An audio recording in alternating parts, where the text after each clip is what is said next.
Está no ar mais um Capital Humano, a empresa mais admirada do mundo no setor das tecnologias de informação. Foi assim que a revista Fortune classificou a CSC. Com uma faturação anual de 12 mil milhões de euros, mais de 90 mil trabalhadores em 93 países, a empresa tem também uma operação em Portugal. Isabel Gomes é consultora sénior e responsável pelo programa executivo Conta Global de uma das maiores multinacionais do mundo, através do qual gera uma equipa de 16 pessoas que estão espalhadas pelo planeta. Isabel Gomes, como é que é gerir uma equipa que está em várias partes do mundo, em fusos horários diferentes, com formas de trabalhar em termos culturais completamente diferentes? Como é que se gera assim uma equipa? Do ponto de vista de gestão, não é muito diferente de gerir uma equipa onde estamos, com quem estamos próximos, não é? Há um conjunto de mecanismos que acabam por ser muito relevantes, que têm que ser muito cuidados. Por exemplo, o mecanismo da comunicação. Os processos de comunicação, porque isto é a gestão é feita remotamente, os processos de comunicação têm que ser muito cuidados, porque nós sabemos que a comunicação é feita muito com uma componente visual. No dia-a-dia temos uma componente visual muito importante, temos uma componente auditiva e quando estamos numa situação em que uma equipa trabalha com formas de comunicação e meios de comunicação baseados em telefone, em ferramentas informáticas de colaboração, as componentes visual, por exemplo, desaparecem imediatamente, não é? Mas vocês trabalham em por exemplo, fazem reuniões em videoconferência? Fazemos reuniões telefónicas. Não em videoconferência? Não em videoconferência. Por telefone usamos ferramentas colaborativas a nível de e-mail e a nível de partilha de ecrãs. Portanto, muitas vezes estamos a trabalhar em cima de um determinado objeto, um determinado documento, por exemplo, em que estamos todos a trabalhar em cima desse documento.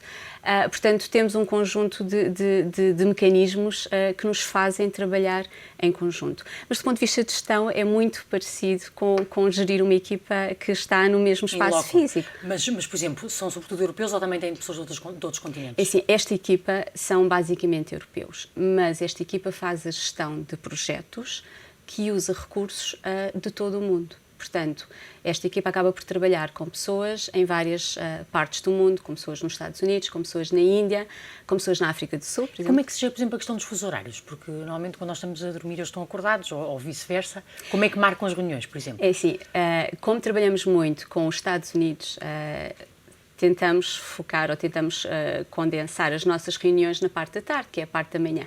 Para eles, exatamente, estão a acordar. Exatamente. Depois. E depois os nossos colegas também têm muito essa noção de que trabalham numa equipa internacional e estão muito dispostos a começar o dia muito cedo. Por exemplo, não é fora do comum termos reuniões ao meio-dia, que são 7 da manhã, lá. Portanto, há uma adaptação, há um ajustamento das pessoas em função dos fusos horários. Depois há situações em que podemos também ter alguma flexibilidade e em situações em que há uma reunião importante, por exemplo, em que precisamos de estar presentes, pessoas da Europa precisamos estar presentes e essa reunião, por exemplo, tem que se desenrolar à tarde, porque o cliente, por exemplo, nos Estados Unidos precisa que seja à tarde, aí há uma flexibilidade no nosso lado também, que é a nossa noite, de fazer essa reunião, por ser por telefone, por ser partilhando ecrãs, podemos fazê-lo de qualquer parte. E sente alguma diferença? Porque em termos de cultura de trabalho, de certeza que um português não é igual a um espanhol, nem uma pessoa de um país nórdico ou da Alemanha.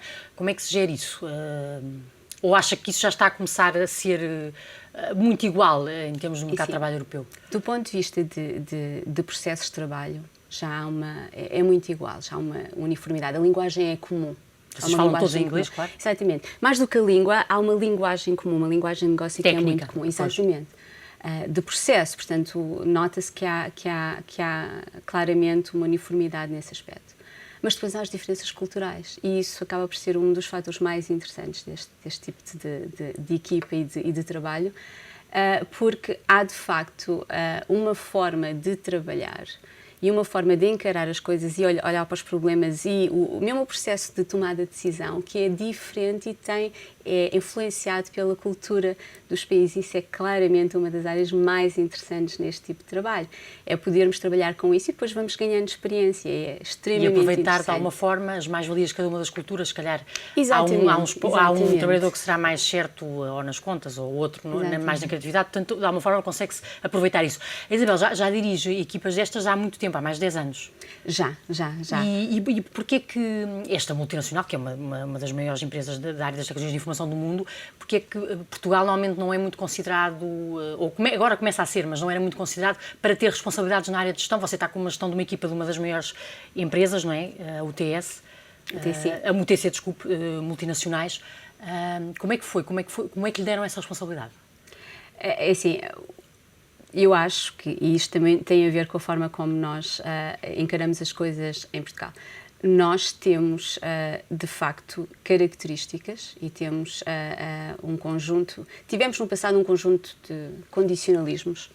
A nossa posição geoeconómica, o facto de estarmos longe dos centros de decisão, o facto de não termos, se calhar, massa crítica para abarcar grandes projetos. Isso, de alguma maneira, limitou-nos muito. Pôs-nos um bocado à margem, não é? No passado, exatamente. Sim. Eu penso que isso está a mudar e cada vez mais se nota que algumas das nossas características, digamos, culturais ou históricas, nos abrem essas portas. Mas tipo o quê? Tipo comunicação intercultural ou a nossa exatamente. Para isso? Por exemplo, estava-me a falar da diversidade cultural. Uma das coisas que eu acho mais interessante é que os portugueses têm, penso eu, um sentido muito grande de autocrítica e nós estamos constantemente a pôr-nos no lugar dos outros e como é que eles nos veem. Portanto, temos esta capacidade de autocrítica que é muito vincada.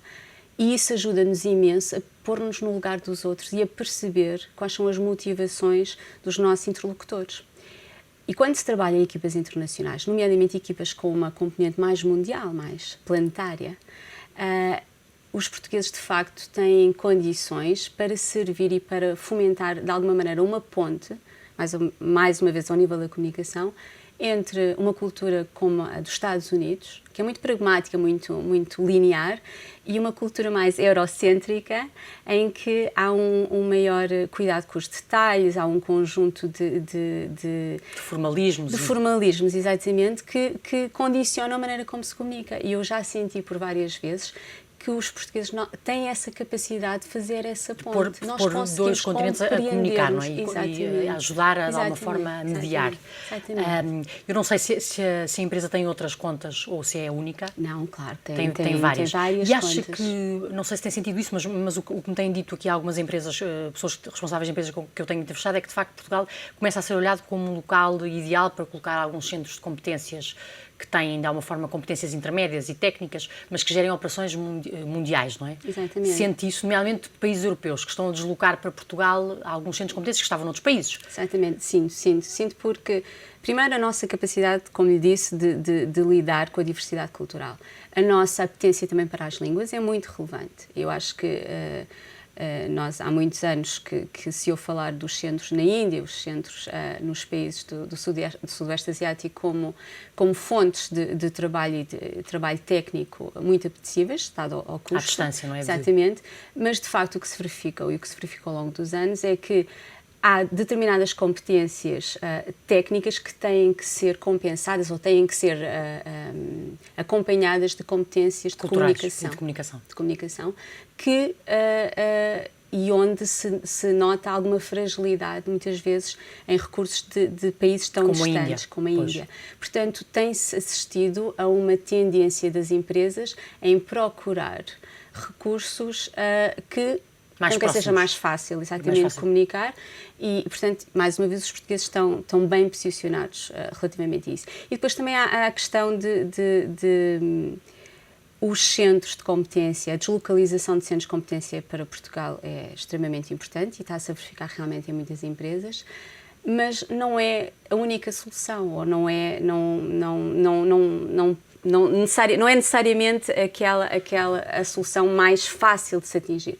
E muitas vezes é assim que se começa, é a ter recursos, equipas. Exatamente, ter recursos que têm essa experiência internacional e que de alguma maneira se desenvolvem, há um desenvolvimento pessoal muito relevante e ganham experiência e depois são capazes de incentivar e de alguma maneira comunicar e trabalhar a percepção que existe nos outros países relativamente aos recursos portugueses. Depois aquela relação qualidade-preço que é relevante. Que é Nós importante. continuamos a ter, exatamente, continuamos a ter um preço muito mais atrativo, um preço hora, digamos assim, Trabalho mais atrativo, baixo exatamente, do que outros países europeus. Exatamente, do que outros países europeus, e não temos as desvantagens, digamos assim, de estarmos longe ou de termos dificuldades na comunicação. Há uma revista que é a Monop, que é uma revista muito conhecida, que este mês tem um número que a capa é a língua portuguesa é a nova língua do poder e dos negócios. Sente isso? Com a questão do Brasil, sobretudo. Com o Brasil, exatamente. Mas isso Portugal acaba por também ser beneficiado, não é? Com essa... Claramente. Portanto, sente isso dentro mesmo da sua multinacional, está a sentir isso que o português está a ganhar uma nova dimensão. Exatamente. E porque há 1 em cada 3 jovens portugueses que estão desempregados, não lhe posso deixar de perguntar isso, estão a pensar em contratar em Portugal? Sim, a CSC Portugal tem constantemente processos de recrutamento a decorrer. Portanto, a página da CSC Portugal tem oportunidades de carreira e mesmo a CSC não estando especificamente a contratar naquele momento, a CSC acolhe sempre muito bem o envio de currículos de pessoas que tenham realmente competências e atitude. Acima de tudo, eu penso que hoje em dia falamos de atitude e desta apetência para a internacionalização. Que é fundamental. Para quem queira trabalhar, porque de facto entrar no vosso grupo é entrar num grupo multinacional onde muito facilmente se pode ir trabalhar para outro país, não é? Exatamente, mas eu acho que também é preciso desmistificar um bocadinho esse conceito de internacionalização, porque não se deve de facto reduzir a internacionalização a ter que sair, a ter que haver uma ruptura, por exemplo, familiar, porque tem que se ir viver para o estrangeiro. Ou seja, a base pode continuar a ser Portugal, claro pode sim. ter que eventualmente trabalhar-se com outras geografias ou eventualmente ir lá e voltar. Exatamente, ir e voltar e muitas vezes novas formas de trabalho. E o futuro do trabalho vai passar por aí, não é? Cada vez mais este tipo de equipas multinacionais. Com esta gestão remota. Porque o nosso cliente, neste caso, nesta conta concreta... Que é um norte-americano, uma empresa norte-americana com presença no mundo inteiro, eles próprios são muito dispersos. Portanto, o conceito de temos que estar ao pé do cliente esbate-se, não é? O cliente, neste está momento... por todo o mundo. Exatamente, e neste momento na Europa, o apoio que a CSC, o contrato que a CSC tem com eles, na Europa cobre-se cerca de 1.100 escritórios do cliente, portanto... O conceito é um bocado indiferente de onde é que se está localizado. Exatamente. Isso já não é tão importante.